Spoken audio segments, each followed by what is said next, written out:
Everybody, it's the Billy Boudreaux coming at you with another episode of WGS-TV right here on the WGS YouTube channel. I'm joined by Andy and Ashley, and a few things I want to go over about Monday Night Raw tonight. We all knew what it was going to be like, what was going to happen from the fallout. They opened up the show, no commentators, no referees out there. It was basically bare back there, which is basically the same expression Michael Cole has in the bathroom every night. He's bare back there. Anyway, I probably shouldn't have said that. Anyway, Triple H comes out, and the only guys that were there at the beginning, it was Triple H, not Randy Orton, even though it was advertised. That brings up another thing in mind. They advertised throughout the week, Cena was going to be there. Well, they said Triple H guaranteed that Cena was going to be there, Orton was going to be there, Sheamus, CM Punk, and the Big Show. Big Show was one person we didn't see on Monday Night Raw tonight, guys. I told you. He was already at McDonald's eating Mark Henry's burgers, just to piss him off even more. Happy Meal. Yay, Happy Meal. What really took me by surprise is, on one hand, we were kind of right about it. We talked a little bit about it on WGS Radio, that the way they're working this angle was to possibly bring Vince McMahon back on TV, and lo and behold, we get Vince McMahon back on TV. But probably just for one night only. As he was making that dreaded announcement that Triple H's services were no longer required, courtesy of the board, and they appointed an interim general manager. Now, Ashley, I remember you saying earlier in the night that you were freaking out a little bit because you were thinking it was possibly who?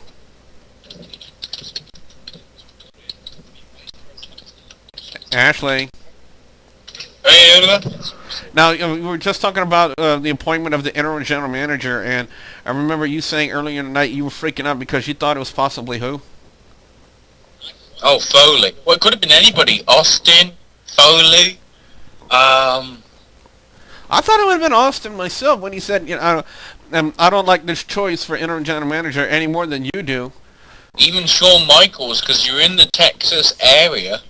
Okay, you're going to Mexico next week, but you're in the Texas area the following week for Vengeance. You could have him as a guest. But lo and behold, GM for a week or whatever. Lo and behold, John Laurinaitis.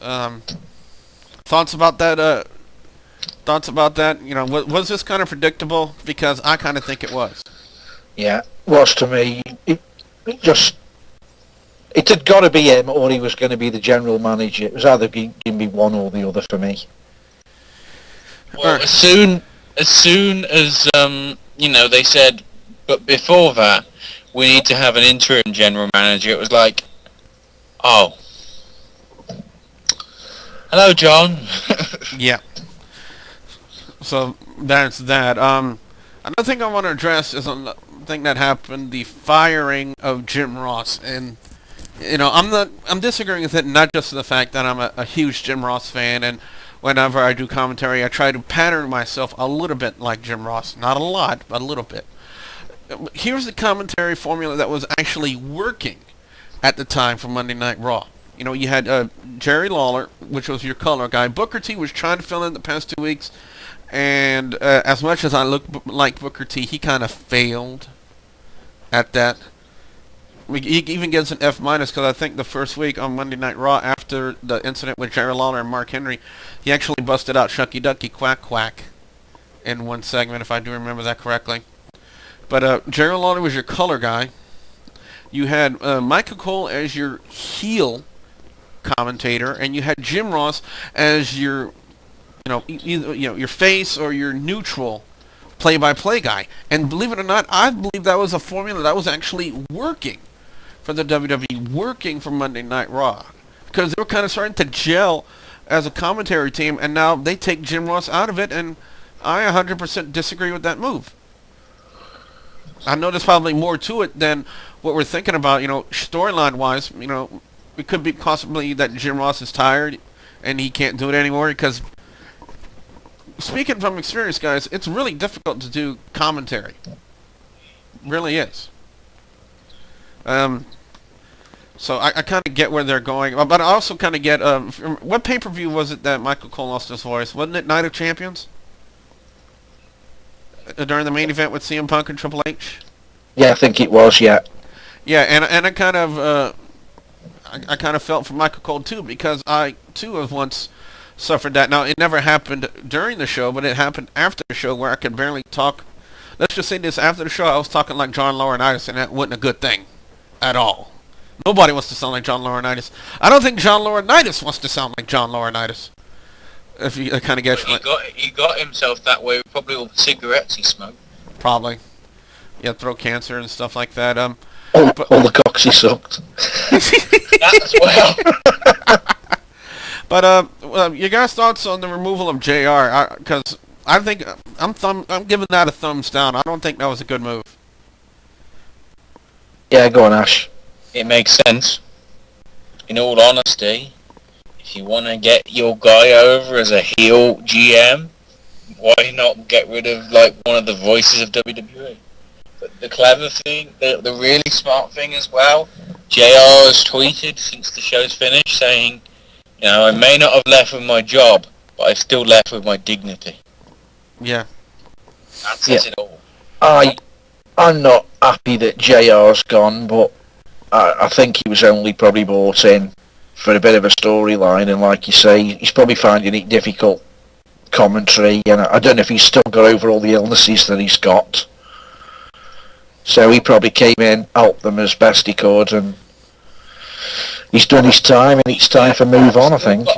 He's still got a commentary team in transition.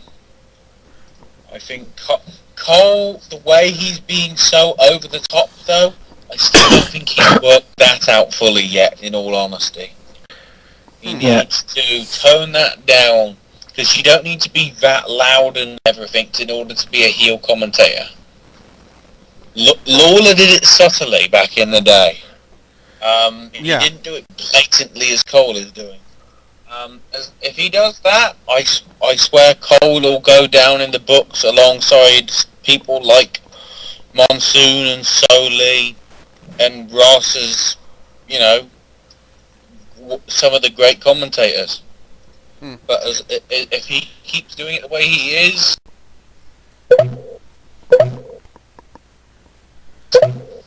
Actually, I apologize. My phone got sent a message. Can you repeat what you were saying? Why did I get cut off? It's my iPhone. I'm sorry about that, guys. Whenever I got a message, it just messes that up.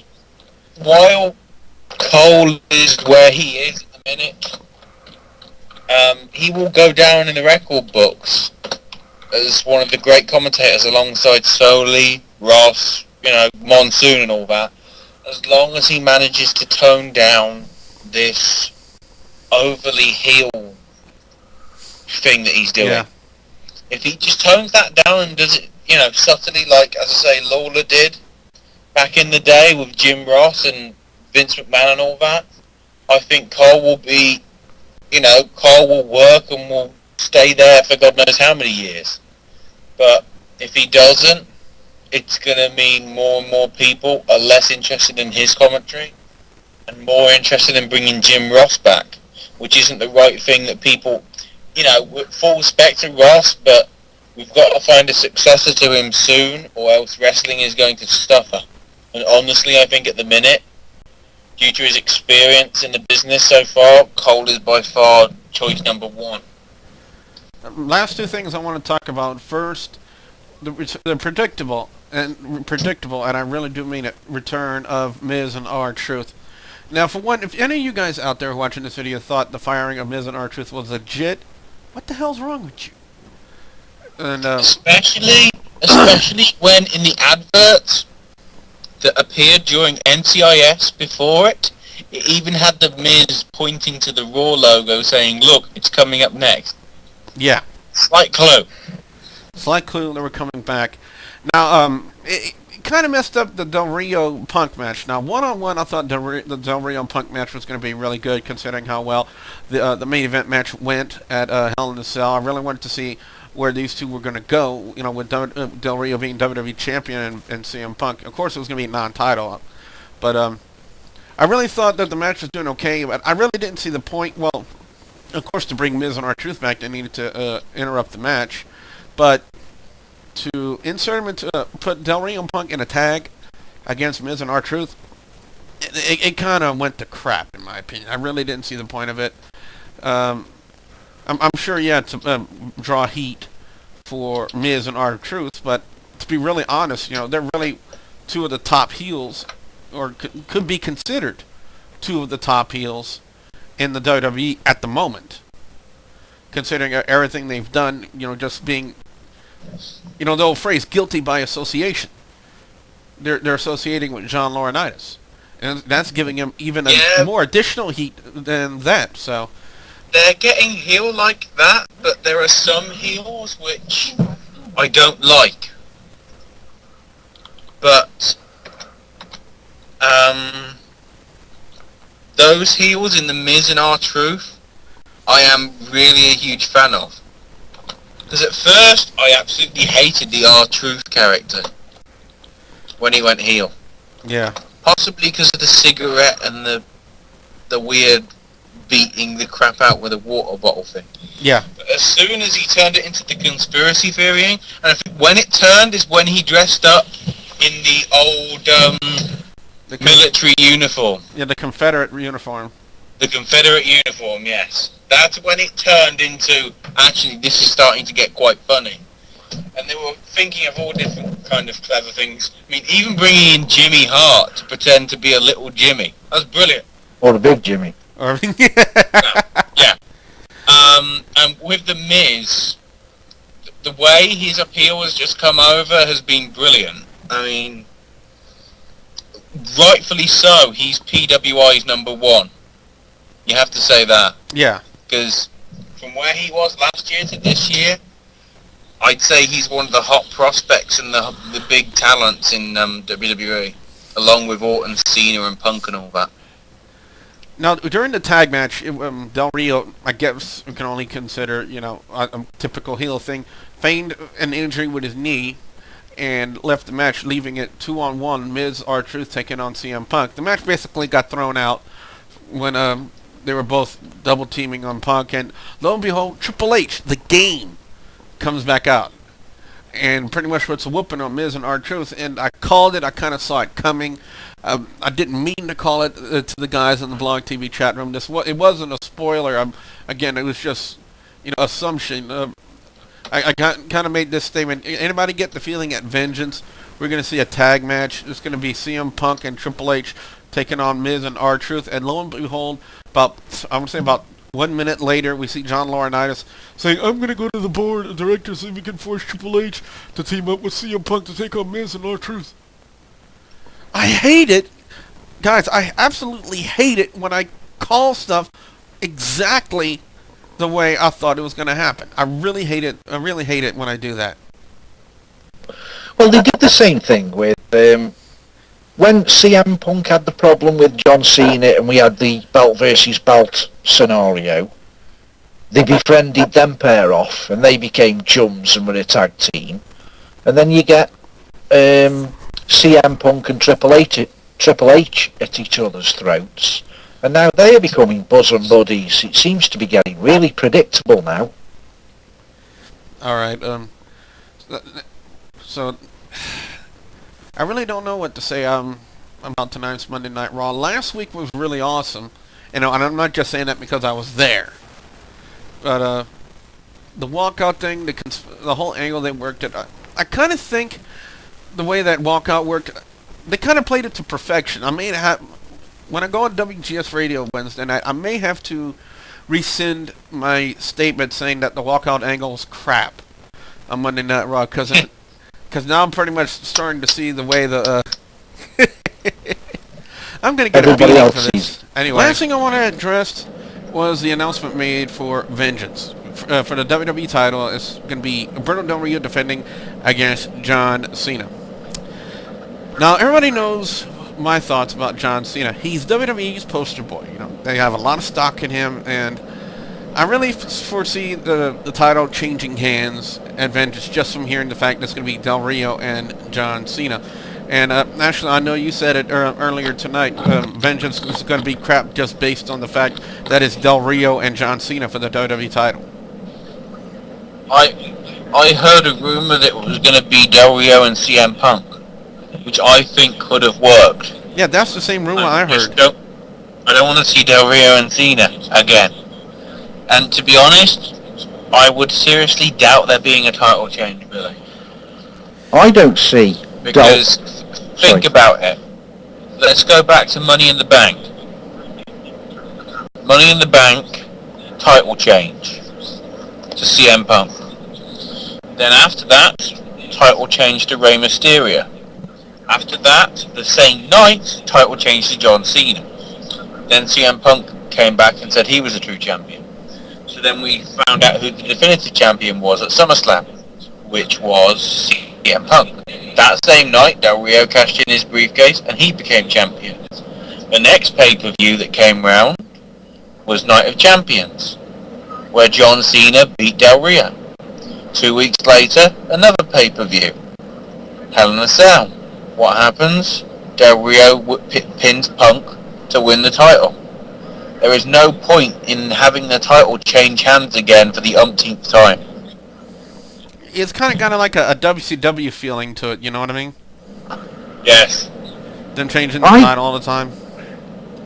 I can honestly say, this is my point of view, I haven't seen a good Del Rio and Cena match, so I just hope they don't pair them together, because I don't think how many good Cena and Punk matches have you seen? 2. How many good Del Rio Punk matches have you seen? None. Could have seen a good one tonight if they didn't mess it up. Tonight wasn't too bad for as long as it lasted. But out of the Del Rio Cena one-on-one matches, yeah, Cena sucks. Not SummerSlam. Night of Champions was okay, but had a kind of stupid ass ending. But I'm still a firm believer. A lot of people are saying that Del Rio's the new golden child who's going to be the new Cena. I beg to differ, and I don't know what the viewers think, but I think Del Rio only has good matches when other people carry him. And I think that's why his matches suck with Cena, because Cena is not the carrying type. He hasn't got the moves. He hasn't got the in-ring ability to carry somebody that hasn't got the talent, and I don't see the talent in Del Rio when he fights John Cena. I really don't. I see more when he fights CM Punk, but I just don't think he's got, at the moment, the makings of a big star. That's my opinion. Well, guys and gals, that's been our thoughts on Monday Night Raw this week. If you guys want to voice your opinion, remember the talking points we did in this video were the appointing of John Laurinaitis as the interim general manager of Monday Night Raw, Triple H being forced to step down, the firing of Jim Ross, the return of Miz and R-Truth, and the title match at Vengeance, John Cena taking on Alberto Del Rio for the WWE title. And another thing, where the hell was Zack Ryder? Where was our internet champion? Our internet champion was nowhere to be seen. I'm sad now. Sad face. So be sure you post your comments in the comment section below, and don't forget to subscribe. Very soon we're going to cross the 400 threshold for subscribers, and when that happens there will be a shout out video. So until then, I'm Double V Billy Boudreaux for Andy and Ashley. Thank you very much for watching.